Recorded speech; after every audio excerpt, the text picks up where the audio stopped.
আমাদের বাংলাদেশে বিশেষ করে ফেনী, নোয়াখালী, লক্ষ্মীপুর, এইদিকে মনোহরগঞ্জ, সিলেটের কিছু অঞ্চল সহ খুলনারও কিছু এলাকা হঠাৎ বন্যা শুরু হয়ে যায়। এর মাঝে ফেনীর ঘটনাটা, এটা আমার কাছে পরিকল্পিতই মনে হয়। এই জন্য বললাম যেভাবেই হোক, আপনার সাথে আমার সাথে কিছু চুক্তি হতে পারে, সেই চুক্তির মধ্যে এই জাতীয় কোনো বিষয় থেকে থাকে। আমার দেশ উঁচা, আপনার দেশ নিচা, স্বাভাবিকভাবে আমার দেশে পানি জমলে সেই পানি আপনার দেশেই যাবে, এখানে কিছু চুক্তি থাকে। প্রচুর পানি জমে গেলে আপনাকে জানিয়ে দিতে হবে যে কোনো মুহূর্তে কিন্তু আমাদের দেশের পানি তোমাদের দেশে যেতে পারে। জানিয়ে দেওয়ার অর্থ কি? অর্থ হলো যাদের ঘর বাড়ি, গাছপালা, পশু পাখি ইত্যাদি ডুবে যাওয়ার আশঙ্কা থাকতে পারে, তারা যেন সতর্ক অবস্থানে চলে যায়। তো এই জাতীয় সতর্ক বার্তা দেওয়া, এটাও একটা পররাষ্ট্রনীতির মধ্যে আছে। এই জন্য বললাম যেভাবেই হোক বন্যা শুরু হয়েছে। ক্ষয়ক্ষতি কি পরিমাণ হয়েছে এটা আরো কিছুদিন পরে জানা যাবে। আলহামদুলিল্লাহ, আমাদের বাংলাদেশের মানুষ যে কোনো দুর্যোগে এগিয়ে যায়, এটা সত্য কথা। এর চেয়ে বড় একটা সত্য কথা, যে কোনো দুর্যোগে ওলামায়ে কেরাম সর্বপ্রথম এগিয়ে যায়। তবে এবারের দুর্যোগের বিষয়টা একটু অন্যরকম হয়েছে। কেমন যেন এবারের দুর্যোগ সারা বাংলাদেশের মানুষকে এক করে দিছে। ওলামায়ে কেরামের পাশাপাশি ছাত্র জনতা, সাধারণ মুসলমান, এমনকি অন্য ধর্মের মানুষও স্বতঃস্ফূর্তভাবে এই দুর্যোগে বানভাসী মানুষ যারা বন্যা কবলিত এলাকার পাশে, সবাই একসাথে দাঁড়িয়ে কেমন যেন এই কথা বলতে চেয়েছে, আমরা সবাই মিলেমিশেই বাংলাদেশ। এই যে সবার ভিতরে কেমন যেন আমরা সবাই মিলেমিশে বাংলাদেশ, এই চেতনা যদি থাকে, সেদিন বেশি দূরে না, যেদিন বাংলাদেশ কারো সাহায্য ছাড়াই নিজেরাই স্বনির্ভর একটা জাতি হিসাবে পৃথিবীতে আত্মপ্রকাশ করবে ইনশাআল্লাহ। তো তাদের পাশে সহযোগিতা চলছে, চলতেছে, চলবে ইনশাআল্লাহ। এই জন্য আয়াতের অর্থ কি, যে আয়াত পড়লাম, তাআওয়ানু আলাল বিররি ওয়াত তাকওয়া, পুণ্য এবং তাকওয়ার কাজে তোমরা একে অপরের সহযোগিতা করো, সাহায্য করো। পুণ্যের কাজে একে অপরের সহযোগিতা করতে আল্লাহ হুকুম করেছেন। ওয়ালা তাআওয়ানু আলাল ইসমি ওয়াল উদওয়ান, গুনাহের কাজে, সীমালঙ্ঘন এবং পাপাচারমূলক কোনো কাজে একে অপরের সহযোগিতা করবা না। বলেন, বানভাসী মানুষ যারা, তাদের পাশে দাঁড়ানো, এটা পুণ্যের কাজ কিনা? এই পুণ্যের কাজে একে অপরের সহযোগিতা করার হুকুম করেছেন কে? আল্লাহ।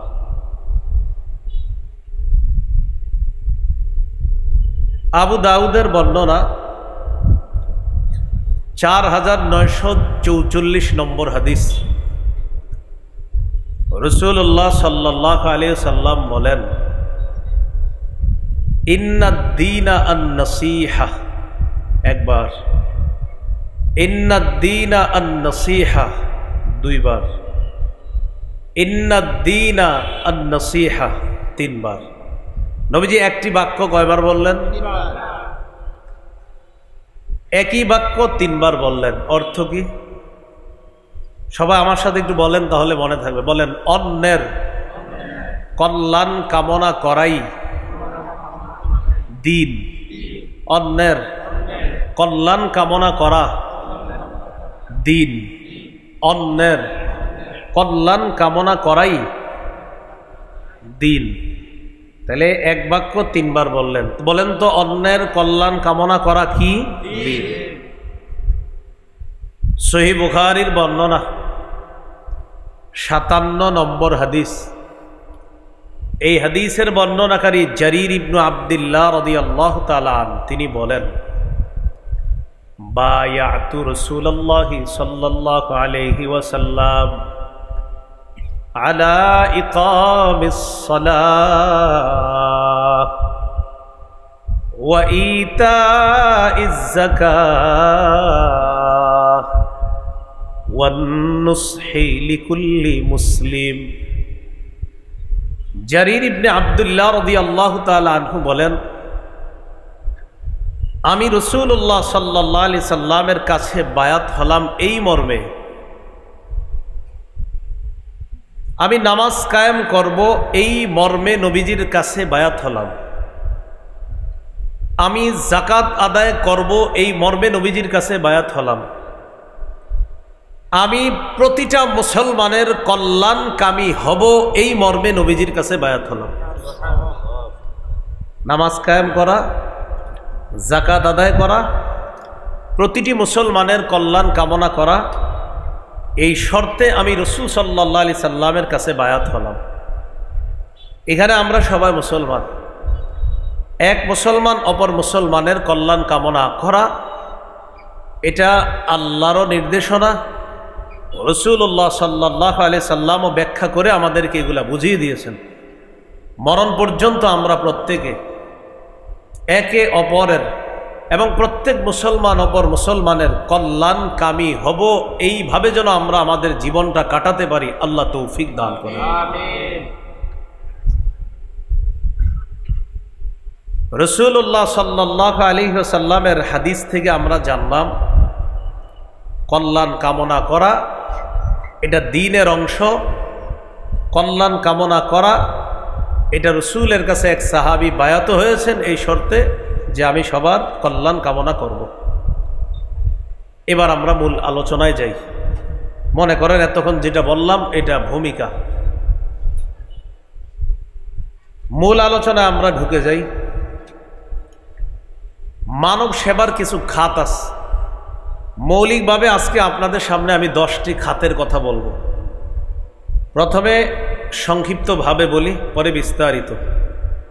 মনে থাকলে ভালো, আর মনে না থাকলে 2-4টা পারলে মনে রাখেন। সংক্ষেপে 10টি খাতের কথা আমি বলি। 1 নম্বর, এতিমের সেবা করা, লালন পালন করা। 2, বিধবা নারীদের সহায়তা প্রদান করা। 3, দুস্থ অসহায় নিঃস্বদের সেবা করা। 4, অসুস্থ ব্যক্তির সেবা শুশ্রূষা করা। 5, প্রতিবেশীর প্রতি খেয়াল রাখা। 6, বিপদগ্রস্ত মানুষকে কর্জে হাসানা দেওয়া, করজ ঋণ দেওয়া। 7, ত্রাণ সামগ্রী বিতরণ করা। 8, শরণার্থীদেরকে নিরাপদ আশ্রয় প্রদান করা। 9, রক্তদানের মাধ্যমে কারো জীবন যদি বেঁচে যায় তাহলে তাকে রক্ত দিয়ে জীবন বাঁচানোর চেষ্টা করা। জীবন তো আল্লাহ বাঁচাবে, বাকি জরিয়া মাধ্যম হওয়ার চেষ্টা করা, যে আমি রক্ত দিব, আল্লাহ চাইলে সে বেঁচে যেতে পারে, এই জন্য রক্ত দেওয়া। 10, সমাজ কল্যাণমূলক বিভিন্ন কাজকর্ম করা। এটা ব্যক্তিগতভাবে হতে পারে, সাংগঠনিকভাবে হতে পারে। এই 10টা খাত বললাম। আমি আবার বলি। 1 নম্বর, এতিমের লালন পালন করা। 2, বিধবা নারীকে সহায়তা প্রদান করা। 3, দুস্থ অসহায় দরিদ্রদের সেবা করা। 4, অসুস্থ ব্যক্তির সেবা শুশ্রূষা করা। 5, অভাবী প্রতিবেশীর খোঁজ খবর রাখা। 6, কর্জে হাসানা দেওয়া। 7, ত্রাণ সামগ্রী বিতরণ করা। 8 বিপদগ্রস্ত মানুষগুলা আশ্রয় প্রার্থনা করলে তাদেরকে নিরাপদ আশ্রয়ের ব্যবস্থা করা। 9 রক্ত দেওয়া স্বেচ্ছায়, সুস্থ মানুষ যারা আছে রক্তে সমস্যা না থাকলে তারা রক্ত দেওয়া। 10 সমাজ কল্যাণমূলক ভালো কাজ করা। এটা ব্যক্তিগতভাবে হতে পারে, সাংগঠনিকভাবে হতে পারে। এই হলো 10টি খাত বললাম, আরও আছে মৌলিকভাবে 10টি। 1 নম্বর এতিমের লালন পালন করা।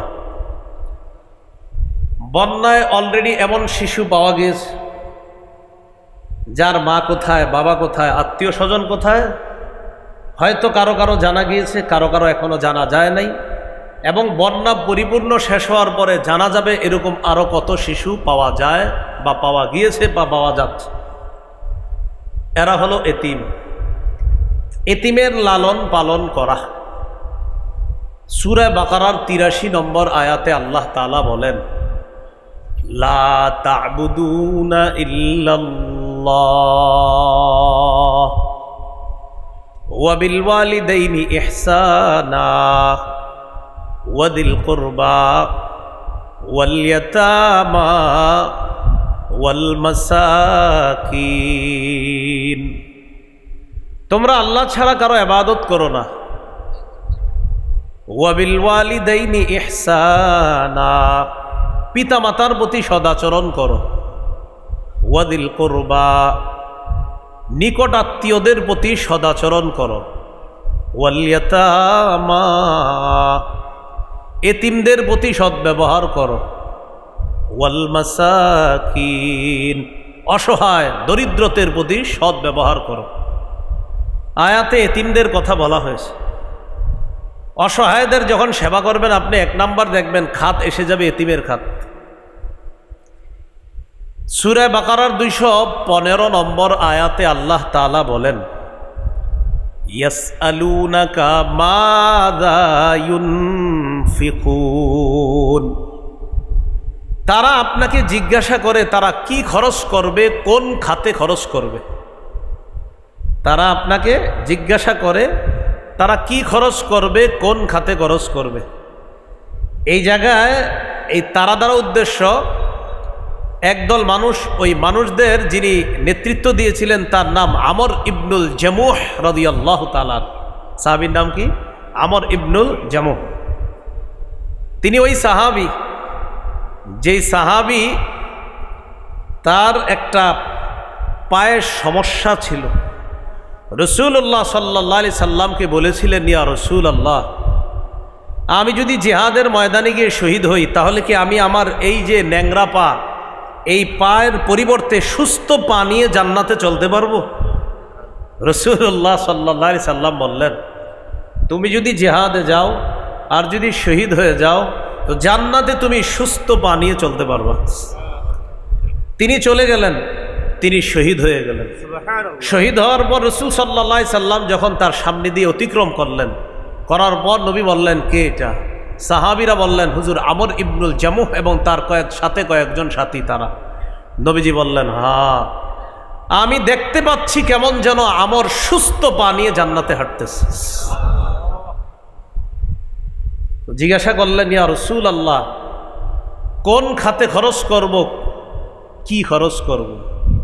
আল্লাহ তাআলা জানায়া দিলেন, কুল মা আনফাকতুম মিন খায়র ফালিল ওয়ালিদাইন ওয়াল আকরাবিনা ওয়াল ইয়াতামা ওয়াল মাসাকিনি ওয়াবনিস সাবিল। তারা আপনাকে জিজ্ঞাসা করে তারা কি খরচ করবে, কোন খাতে খরচ করবে। আপনি বলেন, তোমরা যে সমস্ত ভালো মালগুলো খরচ করো, এই মাল সম্পদ খরচ করবা পিতামাতার জন্য, নিকট আত্মীয়ের জন্য, এতিমের জন্য, অসহায় দুস্থ দরিদ্রদের জন্য এবং নিঃস্ব মুসাফিরের জন্য। একজন মুসাফির সফর করতে এসে টাকা পয়সা শেষ হয়ে গেছে, তাকে তোমরা এই সমস্ত সম্পদগুলা দিবা। এর মধ্যে এতিমের কথাও আল্লাহ তাআলা বলছে। একটা গুরুত্বপূর্ণ বিষয় মুসলমান ভাইয়েরা, বন্যা পরবর্তী সময় এমন এতিম পাওয়া যাবে যার বাবার অঢেল সম্পত্তি ছিল কিন্তু বাবা শেষ, মাও নাই। ঘটনাচক্রে এই এতিম সন্তানটা এখন ওয়ারিশ। এই এতিমকে কি করবে জানেন? এলাকার কিছু হোমলা চোমলা নেতারা তাকে টার্গেট করবে যে ওরে কেন্দ্র করেই কিছু সম্পদ হাতিয়ে নিতে হবে। এই জন্য এলাকাবাসী যারা হবে, এলাকাবাসীর যারা দায়িত্বশীল ব্যক্তি, তারা সতর্ক অবস্থানে থাকতে হবে এতিমের সম্পদ যেন অন্যায়ভাবে কোনো নেতা খেতারা না খায়। এটা মাথায় রাখতে হবে। সূরা নিসার 10 নম্বর আয়াতে আল্লাহ তাআলা বলেন, ইন্নাল্লাযীনা ইয়াকুলুনা আমওয়ালাল ইয়াতামা যুলমা ইন্নামা ইয়াকুলুনা ফি বুতুনিহিম নারা ওয়া সায়াসলাউনা সাঈরা। যারা অন্যায়ভাবে এতিমের সম্পদ ভক্ষণ করে, আমার সাথে সবাই বলেন, যারা অন্যায়ভাবে এতিমের সম্পদ ভক্ষণ করে তারা তাদের পেটে আগুন খায়, আগুন ঢুকায়। তাহলে আমি এক অংশ, বাকি অংশ আপনারা বলবেন। যারা এতিমের সম্পদ ভক্ষণ করে তারা পেটে কি ঢুকায়? তো আল্লাহ তাআলা বলেন, ইন্নামা ইয়াকুলুনা ফি বুতুনিহিম নারা, তারা পেটে আগুন খায়। ওয়া সায়াসলাউনা সাঈরা, অচিরেই সত্তর তারা প্রজ্বলিত আগুনে, প্রজ্বলিত জাহান্নামে প্রবেশ করবে। এতিমের বক্ষণকারী যারা, এতিমের সম্পদ বক্ষণকারীরা সত্তর জাহান্নামে প্রবেশ করবে। নাউজুবিল্লাহ। সহিহ বুখারীর বর্ণনা 5304 নম্বর হাদিস। এই হাদিসের মধ্যে আছে, قال رسول الله صلى الله عليه وسلم أنا وكافل اليتيم في الجنة هكذا وأشار بالسبابة والوسطى وفرج بينهما। আমার আঙ্গুলের দিকে তাকান সবাই। রাসূলুল্লাহ সাল্লাল্লাহু আলাইহি সাল্লাম তর্জনিয়ার মধ্যমা আঙ্গুল দিয়ে ইশারা করে বলেন, এই তর্জনিয়ার মধ্যমা আঙ্গুল এইভাবে করে মাঝে সামান্য ফাঁকা রেখে বললেন, এই তর্জনিয়ার মধ্যমা যেমন পাশাপাশি, আমি এবং এতিমের অভিভাবক এইভাবে পাশাপাশি জান্নাতে থাকব। সুবহানাল্লাহ। মুসনাদে আহমদের হাদিস 1905 নম্বর হাদিস, 1905। এই হাদিসের মধ্যে আছে, قال رسول الله صلى الله عليه وسلم من ضم يتيما بين أبوين مسلمين حتى يستغني عنه وجبت له الجنة البتة। রাসূলুল্লাহ সাল্লাল্লাহু আলাইহি সাল্লাম বলেন, যে ব্যক্তি এমন কোনো এতিমকে লালন পালন করবে যে এতিম তার মুসলিম বাবাকে হারিয়েছে, মুসলিম মাকে হারিয়েছে। আবার বলছি, মুসলিম বাবা মা হারানো কোনো এতিমকে যদি কেউ লালন পালন করে, কতদিন? হাত্তা ইয়াস্তাগনিয়া আন, স্বাবলম্বী হওয়ার আগ পর্যন্ত। সে নিজে চলাচল করতে পারে, সে নিজে স্বাবলম্বী হয়েছে, এখন সে বুঝতেছে, চলতে পারে, জানতে পারে, এমন পর্যায়ে পৌঁছার আগ পর্যন্ত যে এতিমের লালন পালন করবে তার জন্য অবধারিতভাবে জান্নাত ওয়াজিব হয়ে যায়। ওয়াজাবাত লাহুল জান্নাহ আল বাত্তাতা, তার জন্য অবধারিতভাবে জান্নাত ওয়াজিব হয়ে যায়। তো বলছিলাম, এতিমের লালন পালন করা এটা মানব সেবার একটা অন্যতম খাত। বন্যা কবলিত এলাকায় এমন এতিম পাওয়া যাবে, আবার আপনাদের এলাকায় আশেপাশে এরকম এতিমের সন্ধান পাবেন। তো এতিমের প্রতি আমরা সবাই যেন যত্নবান হতে পারি, আল্লাহ তৌফিক দান করেন। দ্বিতীয় খাত, বিধবা নারীকে সহায়তা প্রদান করা। বন্যা পরবর্তী সময়ে অসংখ্য বিধবা নারী পাওয়া যাবে। অসংখ্য পুরুষ আছে এমন যারা তার স্ত্রীকে হারিয়েছে, সন্তান হারিয়েছে। কেউ স্ত্রী হারা স্বামী হয়েছে, কেউ স্বামী হারা বিধবা স্ত্রী হয়েছে। তো যারা পুরুষ তারা তো তাদের জীবনটা কষ্ট করে হলেও একটা সময় আশা করি আমরা ইনশাল্লাহ আবার সে ঘুরে দাঁড়াবে। কিন্তু যেই নারী তার স্বামীকে হারিয়েছে, একজন বিধবা নারী, সমাজে তিনি ঘুরে দাঁড়ানোটা নারী হিসাবে তার জন্য অনেক মুশকিল। এই জন্য মানব সেবার অন্যতম একটা খাত হলো বিধবা অসহায় নারী যারা, তাদের প্রতি সহায়তা প্রদর্শন করা, কাঁধে করে মাথায় করে বোঝা করে হলো আপনার তাদের কাছে সহায়তা পৌঁছে দেওয়া। এটা ছবি দেওয়া দরকার নাই আপনার, আপনি শুধু নিয়ে যাচ্ছেন এতটুকু জনগণ জানতে পারে, সমস্যা নেই। যাকে দিচ্ছেন তার এখানে শুধু পৌঁছে দিয়ে আপনি চলে আসেন। সহিহ বুখারীর বর্ণনা 5353 নম্বর হাদিস। এই হাদিসের মধ্যে আছে ক্বালা রাসূলুল্লাহ সাল্লাল্লাহু আলাইহি ওয়াসাল্লাম আস-সাঈ আলাল আরমিলাতি ওয়াল মিসকিন কাল মুজাহিদি ফি সাবিলিল্লাহ আবিল কাইমিল লাইল আস-সাইমিন নাহার। রাসূলুল্লাহ সাল্লাল্লাহু আলাইহি ওয়াসাল্লাম বলেন, অসহায় বিধবা নারীকে সহায়তা প্রদান করার জন্য যারা এগিয়ে যায়, আল্লাহর রাস্তায় জিহাদ করলে, সারা রাত নফল নামাজ পড়লে, সারা দিন বিরামহীন নফল রোজা রাখলে যেই সওয়াব, আল্লাহর রাস্তায় জিহাদ করলে যেই সওয়াব, সারা রাত জাগ্রত থেকে নফল নামাজ পড়লে যেই সওয়াব, সারা দিন রোজা রাখলে যেই সওয়াব, অসহায় বিধবা নারীকে সহায়তা প্রদান করলে আল্লাহ তাকে সেই সওয়াব দান করবেন। তাহলে মুজাহিদের সওয়াব পাবে, সারা রাত নফল নামাজের সওয়াব পাবে, সারা দিন নফল রোজা রাখার সওয়াব পাবে।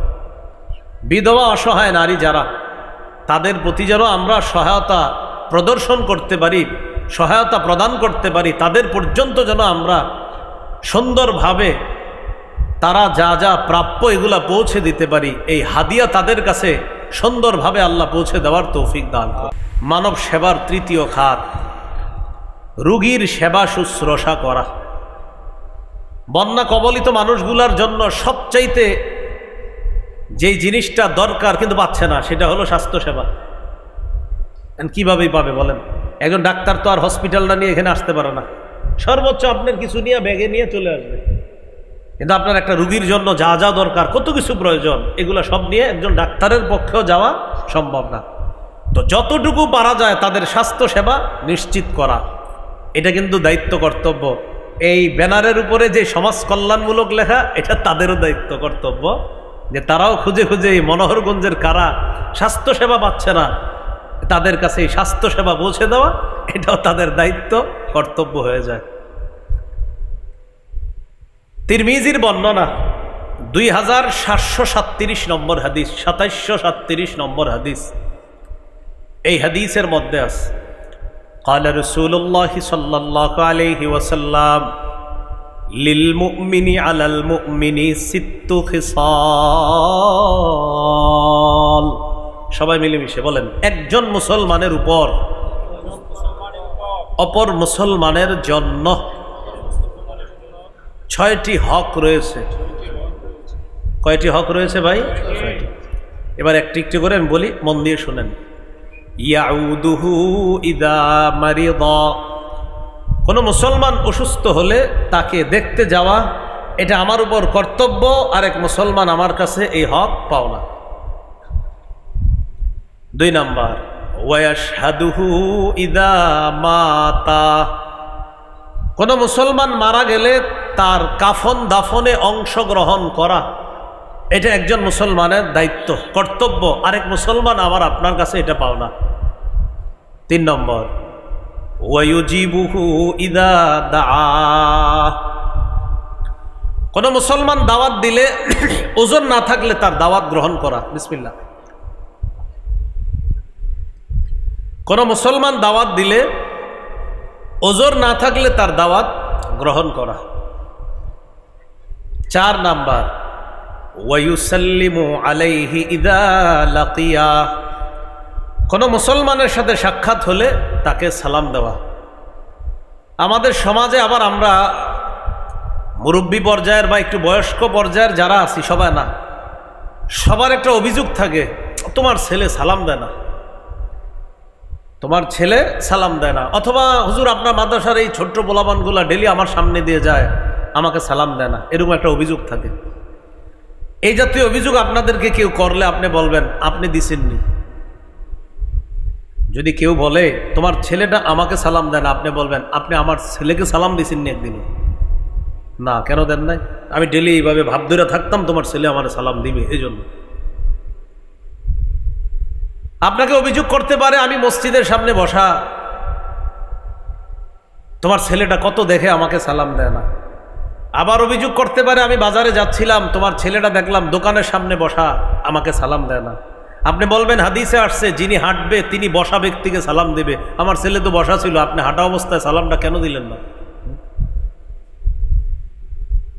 মুরব্বী যারা আছেন অথবা একটু বয়স বেশি যাদের, অথবা সিনিয়র যারা, মনে রাখবেন জুনিয়রদেরকে একদিন সালাম দিলে ও আপনাকে 10 দিন সালাম দিবে।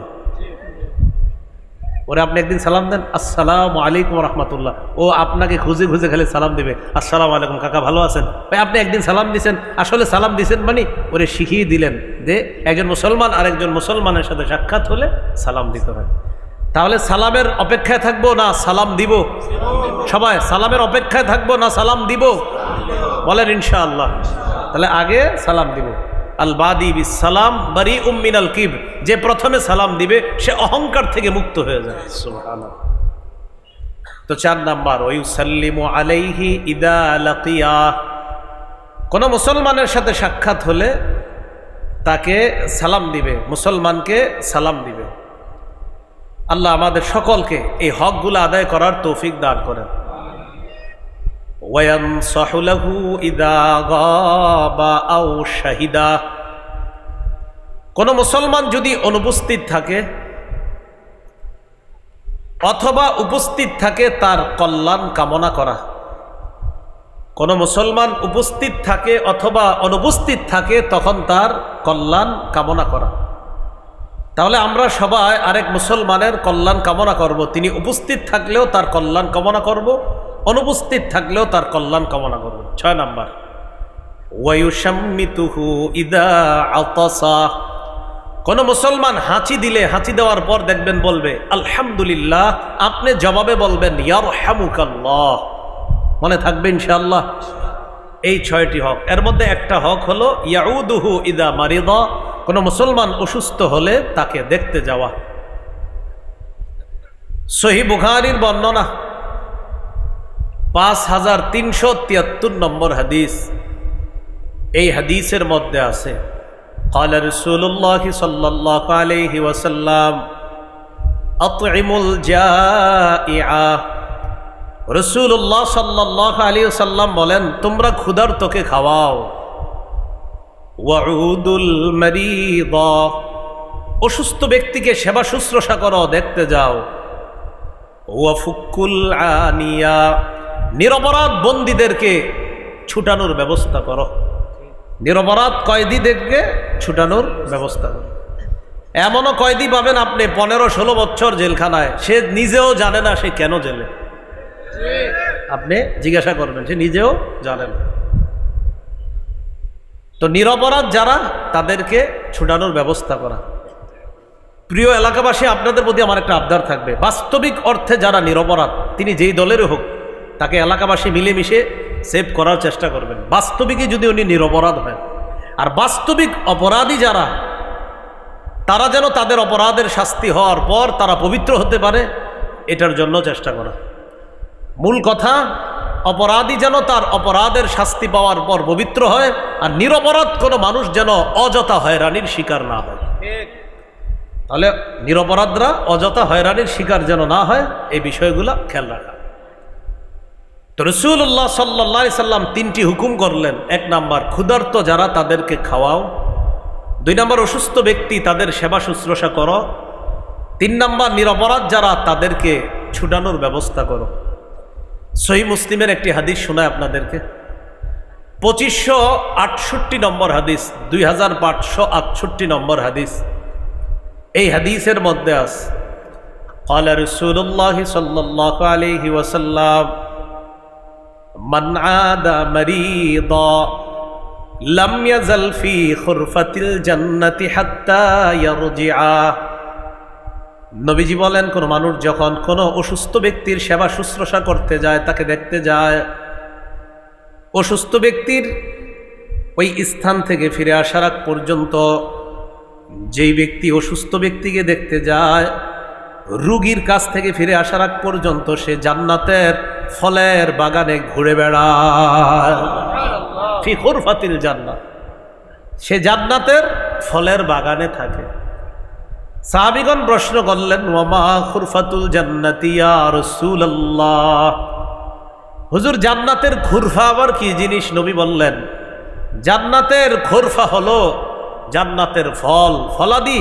কোন ব্যক্তি যখন রোগীর সেবা শুশ্রূষা করে, তাকে দেখতে যায়, রোগীর কাছ থেকে ফিরে আসার আগ পর্যন্ত সে আল্লাহর জান্নাতের ফলের বাগানের মধ্যে থাকে। তাহলে রোগীর সেবা শুশ্রূষা করা এটা অনেক বড় ফজিলতের কাজ। আমরা এই ফজিলতের কাজ যেন সবাই করতে পারি, আল্লাহ তৌফিক দান করেন।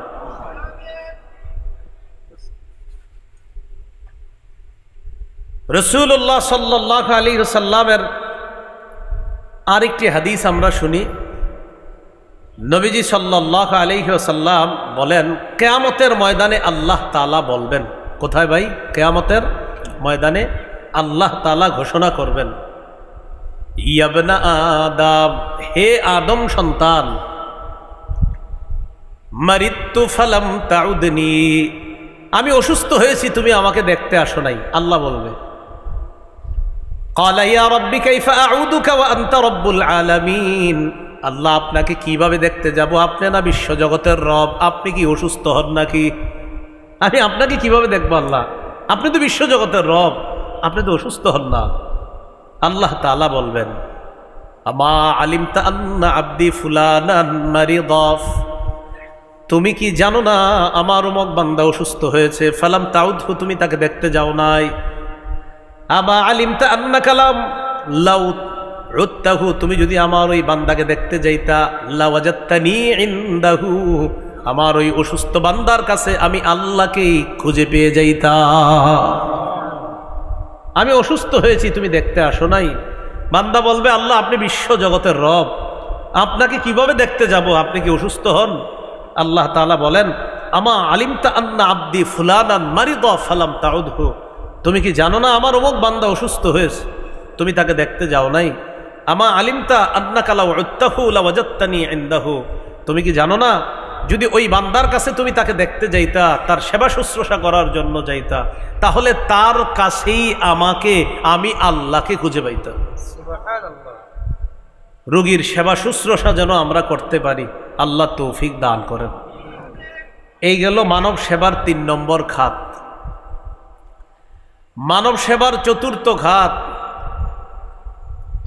প্রতিবেশী যারা আছে তাদের খোঁজ খবর রাখা।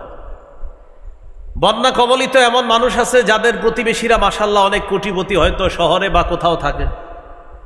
বন্যা তাদেরকে গ্রাস করেনি, কিন্তু তার প্রতিবেশীকে গ্রাস করেছে। এই মুহূর্তে ওই প্রতিবেশীর খোঁজ খবর নেওয়া, কেমন আছে, কি অবস্থায় আছে, তাদের খোঁজ খবর নেওয়া, এটা মানব সেবার অন্তর্ভুক্ত। এটা দায়িত্ব, এটা কর্তব্য। সহিহ বুখারীর বর্ণনা ৬০১৫ নম্বর হাদিস। এই হাদিসের মধ্যে আছে, ক্বালা রাসূলুল্লাহ সাল্লাল্লাহু আলাইহি ওয়াসাল্লাম, মা যালা জিবরিলু ইউসিনি বিল জার হাত্তা যানানতু আন্নাহু সায়ুওয়ারিসুহু। রাসূলুল্লাহ সাল্লাল্লাহু আলাইহি সাল্লাম বলেন, জিবরিল আমিন আমাকে প্রতিবেশীর ব্যাপারে এত বেশি ওসিয়ত করেছে, প্রতিবেশীর হক আদায় করার ব্যাপারে এত বেশি আমাকে বলেছে, আমি ধারণা করে ফেললাম না জানি প্রতিবেশীকে উত্তরাধিকার বানায়া দেয়। আমার এমন ধারণা হয়ে গেছে, এত বেশি বলছে প্রতিবেশীর হক আদায় করেন, প্রতিবেশীর হক, মানে আমি টেনশনে পড়ে গেছি। না জানি জিবরিল আমিন আল্লাহর পক্ষ থেকে এই হুকুম নিয়ে আসে যে উত্তরাধিকারের মধ্যেও প্রতিবেশীরে রেখে দেন, এই টেনশনে পড়ে গেলাম, এত বেশি প্রতিবেশীর হক আদায় করতে বলছে। মাসালা মনে রাখবেন, প্রতিবেশী তারা কিন্তু উত্তরাধিকারের হক না, মিরাজ তারা পাবে না। নবীজি বলেন এত বেশি প্রতিবেশীর হক আদায় করতে বলছে, আমার ধারণা হয়ে গেল না জানি কখন বলে ফেলে যে প্রতিবেশীকেও মিরাজের হকের অন্তর্ভুক্ত বানায় নেন, আমার এরকম ধারণা হয়ে গেছে। এটা কি বুঝাইলেন নবী? গুরুত্ব বুঝাইলেন প্রতিবেশীর হক আদায় করা কতটা জরুরি। আল্লাহ কথাগুলা বুঝার তৌফিক দান করেন। রাসূলুল্লাহ সাল্লাল্লাহু আলাইহি সাল্লামের আরেকটি হাদিস আমরা জানি, সহিহ মুসলিমের 46 নম্বর হাদিস। এই হাদিসের মধ্যে আছে ওয়াল্লাহি লা ইউমিনু, আল্লাহর কসম সে ইমানদার হবে না। বলেন তো কি বললাম? আল্লাহর কসম সে, মনে রাখেন কিন্তু কথাটা, নবী আবার বলতেছে ওয়াল্লাহি লা ইউমিনু, দুইবার, আল্লাহর কসম সে, আবার ওয়াল্লাহি লা ইউমিনু, আল্লাহর কসম সে। এবার আপনারা বলেন তো, আল্লাহর কসম সে, আবার আল্লাহর কসম সে, আবার আল্লাহর কসম সে, কয়বার বললেন? কে?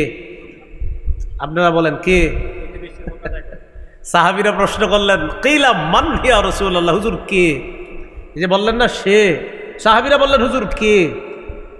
আপনি যে বললেন সে ইমানদার না, সে ইমানদার না, আল্লাহর কসম সে ইমানদার না। আমার আপনার যেমন প্রশ্ন আসছে হুজুর সেটা কে, সাহাবীরা নবীজির বললেন কিলা মান ইয়া রাসূলুল্লাহ, হুজুর এই সে কে?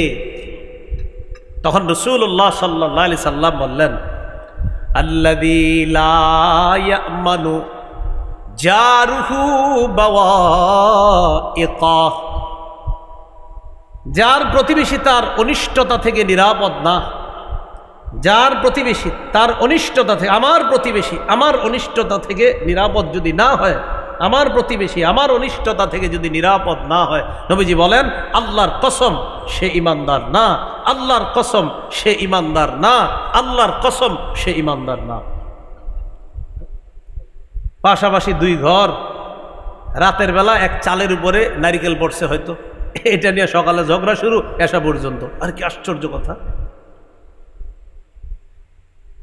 আপনার গাছের বড়ই পাশের ঘরের এক বাচ্চা হাতে দিচ্ছে, হ্যাঁ আমার বড়ই তোমার ছেলে ধরল কেন? প্রথমে শুরু করছে দুই ঘরের মহিলা, সেই ঝগড়া পুরুষদের কাছে গেছে, সেই ঝগড়া রাত এসার সময় গিয়া চলতেছে সারাদিন। ঘটনা কি? বড়ই নিয়ে শুরু। রাসূলুল্লাহ সাল্লাল্লাহু আলাইহি সাল্লাম বললেন প্রতিবেশীর অনিষ্টতা থেকে যদি আরেকজন প্রতিবেশী নিরাপদ না থাকে, আল্লাহর কসম সে ইমানদার না, সে ইমানদার না, সে ইমানদার না। আল্লাহ আমাদের সকলকে প্রতিবেশীর হক, এই মানব সেবাটা উত্তমভাবে আদায় করার তৌফিক দান করেন। আরেকটা হাদিস শুনি, রাসূলুল্লাহ সাল্লাল্লাহু আলাইহি সাল্লাম বলেন, এটা হাদিসের কিতাব আছে আমার সিলসিলাতুস সহিহা, এই কিতাবের 149 নম্বর হাদিস। এই হাদিসের 149 এবং 146 মধ্যে আছে। قال رسول الله صلى الله عليه وسلم ليس المؤمن الذي يشبع وجاره جائع إلى جنبه। রাসূলুল্লাহ সাল্লাল্লাহু আলাইহি সাল্লাম বলেন ওই ব্যক্তি ইমানদার না যে ব্যক্তি পরিতৃপ্ত হয়, পেট ভরে খায়। ওই ব্যক্তি ইমানদার না যে পেট ভরে খায়, উদর ভর্তি করে খায়, অথচ তার পাশের প্রতিবেশী ক্ষুধার্ত। নবী বলেন সে ইমানদার না। উদর ভর্তি করে খায়, তার প্রতিবেশী ক্ষুধার্ত, সে ইমানদার না। আল্লাহ আমাদেরকে প্রতিবেশীর হক আদায় করার তৌফিক দান করেন। মানব সেবার পঞ্চম খাত, পাঁচটাই তো গেল নাকি? পাঁচটা চলে গেল না? পাঁচটা গেছে, তাহলে ষষ্ঠ খাত। মানব সেবার ষষ্ঠ খাত হলো কর্জে হাসানা দেওয়া। কি দেওয়া? কর্জে হাসানা। কি পাঁচটা গেল না চারটা গেল? না পাঁচটা গেছে, না পাঁচটাই মনে হয়। আচ্ছা, এক নাম্বারতে আলোচনা করলেই তো পারো। এক নাম্বার এতিম লালন পালন, দুই নাম্বার বিধবা অসহায়দের প্রতি সেবা প্রদান, তিন নাম্বার হ্যাঁ দুস্থদের সেবা করার দুইটা আলোচনা করি নাই, ঠিক আছে, চারটা গেছে। তিন নম্বরে আসছে হলো আপনার রুগীর সেবা করা, বলে ফেলছি। আর চার নম্বরে বলছি হলো আপনার প্রতিবেশীর হক আদায় করা। মাশাল্লাহ, চারটাই গেছে। ওইটা বাকি আছে, দুস্থ অসহায়দের সেবা করা, এটা এখনো বলি নাই।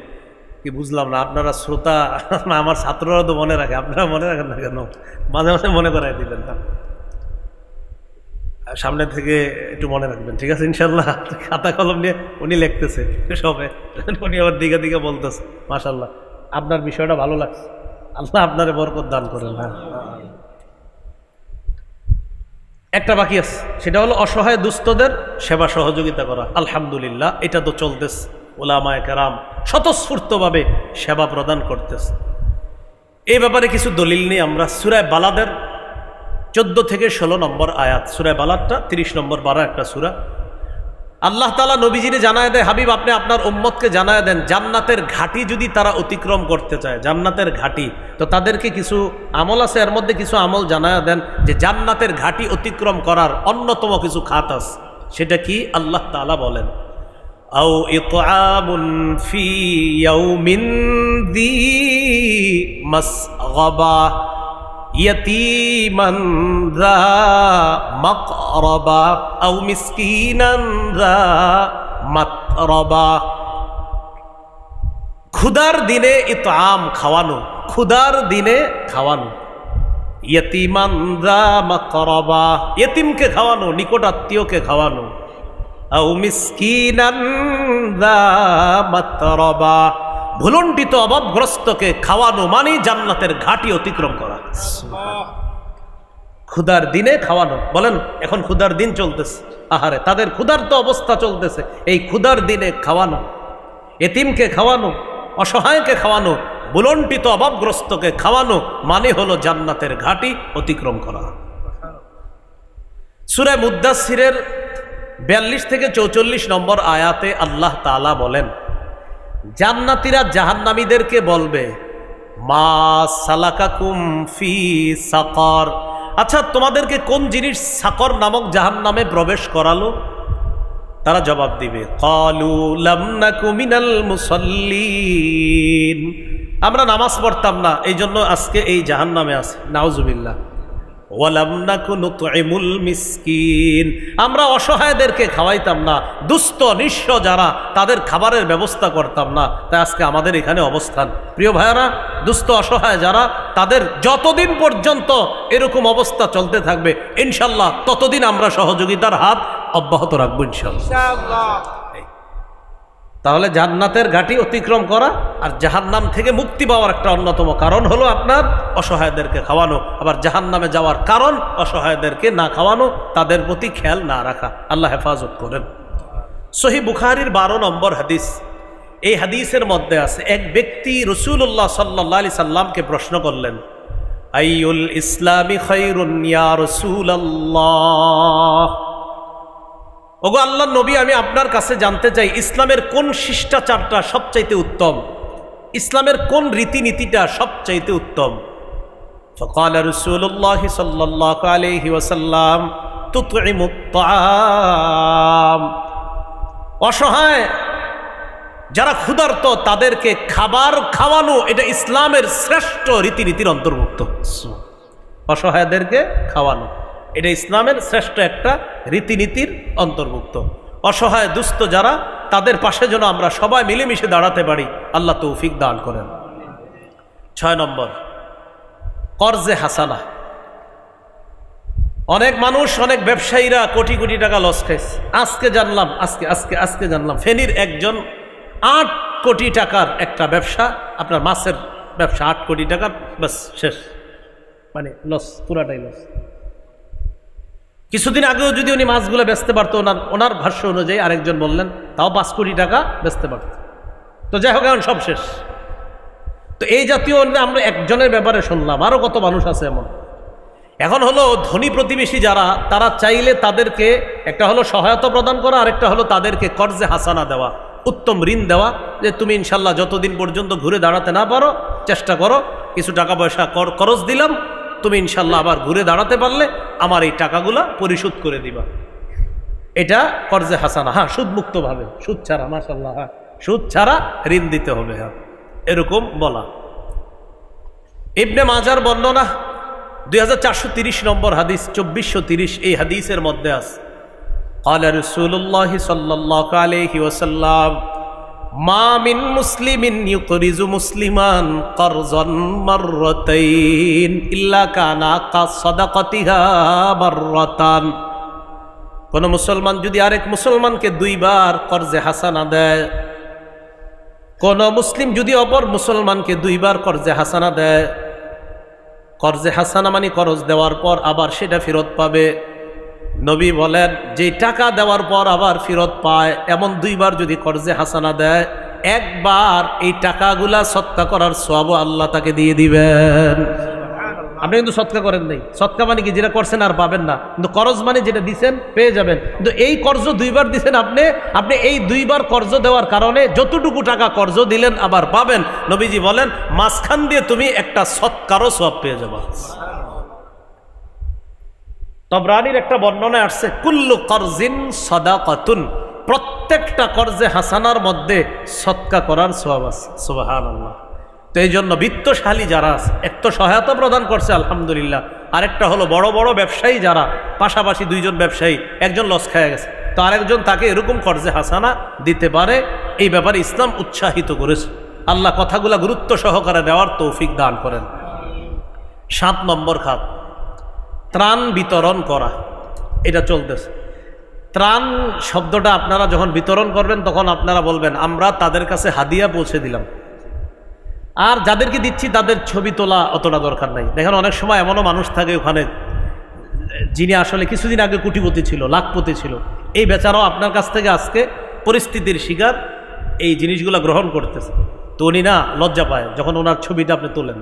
এজন্য ওনার ছবিটা তোলার প্রয়োজন নাই। ওলামায়ে হযরতরা আছেন, কি বলেন এই ব্যাপারে একমত কিনা? মানে ওনার ছবিটা দেখেন তোলা দরকার নাই। উনি এমন একজন মানুষ যে উনি আসলে ছিল একজন আত্মমর্যাদাবোধ সম্পন্ন ব্যক্তি ছিলেন, কখনো হাত পাতার মতো মানুষ ছিলেন না তিনি। তো যাই হোক এই পরিস্থিতি হয়ে গিয়েছে, এই জন্য আমরা ওখানে গিয়ে ঠিক আছে যে অমুক এলাকায় আছি আমরা ত্রাণ দিতেছি এতটুকু ঠিক আছে, কিন্তু এমন এমন কিছু মানুষ আছে যাদের ছবিটা যখন আপনি তোলেন এরা লজ্জায় দেখা যায় অন্যদিকে তাকিয়ে থাকে, নিচের দিকে। তো এই কাজগুলা থেকে একটু সতর্কতা অবলম্বন করা। আল্লাহ আমাদেরকে কথাগুলা আকল দিয়ে বুঝার তৌফিক দান করেন। তো ত্রাণ সহায়তা প্রদান করা এটাও কর্তব্য, এটা উচিত। আলহামদুলিল্লাহ এই ব্যাপারে উলামায়ে কেরাম সহ সবাই এগিয়ে আসতেছে, যথেষ্ট সহযোগিতা তাদের পর্যন্ত পৌঁছে দিচ্ছে। আল্লাহ যেন আরও বেশি বেশি তাদের এই খেদমত করতে পারে, উলামায়ে কেরাম সহ সবাই যেন খেদমতগুলো করতে পারে, আল্লাহ তৌফিক দান করেন। এখন এই যে তাদের কাছে আমরা এগুলা পৌঁছে দিচ্ছি এই বিষয়গুলা, এগুলা কিন্তু এরকম মনে না করা যে আমি মনে হয় ঠেকা তার কাছে গেছি, না, বরং এটা মনে করা উচিত যে আপনারা এই অধিকারগুলা পাও না, আমরা আসছি আপনাদের কাছে এগুলো পৌঁছায় দেওয়ার জন্য। সহিহ মুসলিমের বর্ণনা 2699 নম্বর হাদিস, 2699 এই হাদিসের মধ্যে আছে قال رسول الله صلى الله عليه وسلم, রাসূলুল্লাহ সাল্লাল্লাহু আলাইহি ওয়াসাল্লাম বলেন যেই ব্যক্তি দুনিয়াতে কোনো একজন মুসলমানের একটা পেরেশানি লাঘবের চেষ্টা করে, কয়টা পেরেশানি? একটা পেরেশানি লাঘবের চেষ্টা করবে। মান ইয়াসসারা কুরবাতাম মিন কুরাবিদ দুনিয়া, আরেকটা বর্ণনা আছে মান ইয়াসসারা আলা মু'সিরিন। কোন মুসলমান যদি আরেক মুসলমানের একটা পেরেশানি, দুনিয়াবি পেরেশানি দূর করে, একটা দুনিয়াবি পেরেশানি দূর করে, আল্লাহ তাআলা কিয়ামতের ময়দানে তার কঠিন একটা পেরেশানি থেকে আল্লাহ তাকে হেফাজত করবেন। আবু দাউদের বর্ণনায় আসছে 4946 নম্বর হাদিসে আছে মান ইয়াসসারা আলা মু'সিরিন ইয়াসসারাহুল্লাহু আলাইহি। কোনো অভাবগ্রস্ত ব্যক্তির যদি কেউ সহায়তা প্রদান করে, কঠিন বিপদে আছে এমন কোনো মুসলমানের কেউ সহায়তা প্রদান করে, আল্লাহ তাআলাও তাকে কঠিন বিপদের সময় আল্লাহ তার অনেক বিষয়কে সহজ করে দিবেন। এই জন্য ত্রাণ ইত্যাদিগুলো দেওয়া, কঠিন বিপদগ্রস্ত মানুষের কাছে পৌঁছে দেওয়া, আশা করা কিয়ামতের ময়দানে কঠিন বিপদ থেকে আল্লাহ আমাকে হেফাজত করবেন। এইগুলো ত্রাণ সামগ্রী 7 নাম্বার। 8 নাম্বার শরণার্থীদেরকে আশ্রয় দেওয়া। এটা মাশাআল্লাহ মাদ্রাসাগুলা, মসজিদগুলা সবচেয়ে বড় ভূমিকা রাখছে। মাদ্রাসা আলহামদুলিল্লাহ বড় বড় মাদ্রাসাগুলাতে আপনি গিয়ে দেখেন এখন হিন্দুরাও আছে, মুসলমানরা আছে, মসজিদেও হিন্দুদেরকে মুসলমানরা আশ্রয় দিচ্ছে। সারা দুনিয়াবাসীকে এটা বলে দেওয়া যে ইসলাম একমাত্র ধর্ম যা সমস্ত ধর্মের মানুষের নিরাপত্তা নিশ্চিত করে। কোন ধর্ম? এটা বুঝা ঠিক না না বুঝা? এটা আসলেই ঠিক, বলেন আসলেই ঠিক।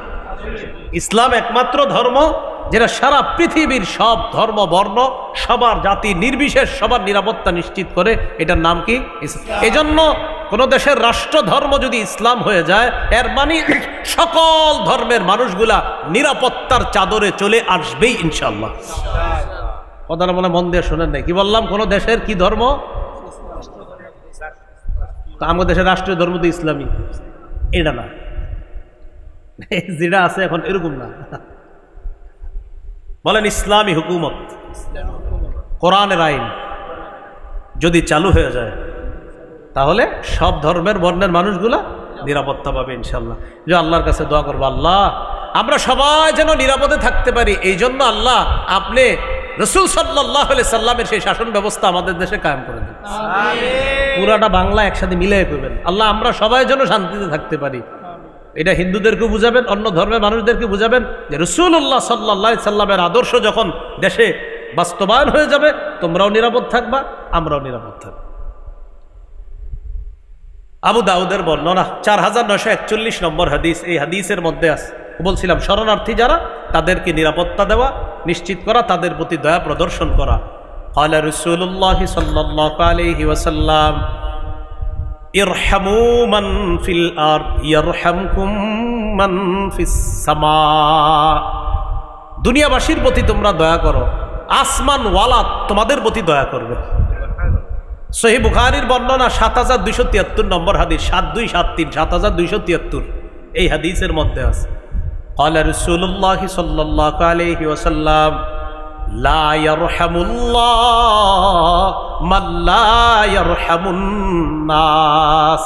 যারা মানুষের প্রতি দয়া করে না তাদেরকে আল্লাহ দয়া করে না, যারা মানুষের প্রতি দয়া করে না তাদেরকে আল্লাহও দয়া করে না। তাই এই মুহূর্তে যারা বিপদগ্রস্ত তাদেরকে আশ্রয় দেওয়া আমার আপনার আমাদের সকলের দায়িত্ব, কর্তব্য। আল্লাহ এই কর্তব্যগুলো পালন করার তৌফিক দান করেন। 9 নম্বর খাত, 9 নম্বর রক্তদান করা। রক্তের প্রয়োজনে হতে পারে, ওলামায়ে কেরাম মুফতিয়ানে কেরামের ফতোয়া হলো প্রয়োজনে রক্ত দেওয়া জায়েজ আছে, যদিও অন্য অঙ্গ প্রত্যঙ্গ দেওয়া এটার ব্যাপারে আবার কঠিন মাসালা, অন্য অঙ্গ প্রত্যঙ্গ চাইলে দিতে পারবেন না। রক্তের ক্ষেত্রে এটা দেওয়া যেতে পারে প্রয়োজনে, তো রক্ত দেওয়া এটা জায়েজ আছে। কারণ একটা মানুষের জীবন যদি আপনার কারণে বেঁচে যায়, সারা দুনিয়ার মানুষকে বাঁচানোর সওয়াব পাবেন। সূরা মাইদার 32 নম্বর আয়াতে আল্লাহ তাআলা বলেন, মান আহইয়াহা ফাকান্নামা আহইয়ান নাসা জামিআ। কেউ যদি একটা মানুষের জীবন বাঁচায়, সে কেমন যেন সারা পৃথিবীর মানুষের জীবন বাঁচায়। এইগুলো 9 নম্বর খাত। 10 নম্বর সমাজ কল্যাণমূলক সেবা দান করা। এটা ওই যে বললাম কোরআন সুন্নাহ, এই যে সমাজ কল্যাণমূলক এরা মাথায় আছে, তো এদেরকে সেবা দান করা। এই সমাজ কল্যাণমূলক কাজটা আবার বলছি ব্যক্তিগতভাবে হতে পারে, সাংগঠনিকভাবে হতে পারে, তবে এই পজিশনে সাংগঠনিকভাবে করাটাই উত্তম। বর্তমান যে পরিস্থিতি, এই পরিস্থিতিতে সমাজ কল্যাণমূলক কাজগুলা কিভাবে করা উত্তম ভাই? সাংগঠনিকভাবে। সাংগঠনিকভাবে করলে এটা একটা জোর থাকে, এটার একটা বল থাকে, এজন্য সাংগঠনিকভাবে আমরা এই কাজগুলা করব, বলি ইনশাআল্লাহ। তাহলে এই আর্তমানবতার সেবায় আমরা সবাই এগিয়ে যাব তো ইনশাআল্লাহ। বানভাসী যারা আছে তাদের পাশে আমরা দাঁড়াবো, সকলে বলি ইনশাআল্লাহ।